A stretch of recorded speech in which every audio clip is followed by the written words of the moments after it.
अरे टाटारीको बोटबाट चाहिँ पानी आउँछ। ल पानी निकाल्दै हुनुहुन्छ।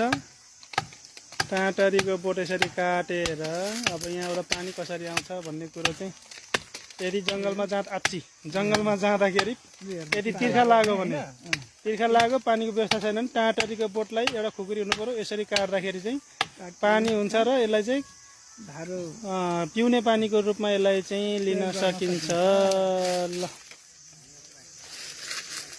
ल भनेपछि धारा पनि यसरी बनाउनु पर्ने रहेछ। यो चाहिँ जङ्गलमा जाँदाखेरि एउटा तिर्खा मेटाउने तरिका। ल ल पानी खानु त लु खानु न खानु आँगेर खानु न।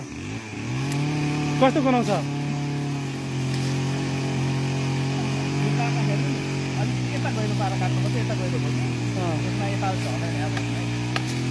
ल गर्नु त म पनि पानी खान्छु अनि।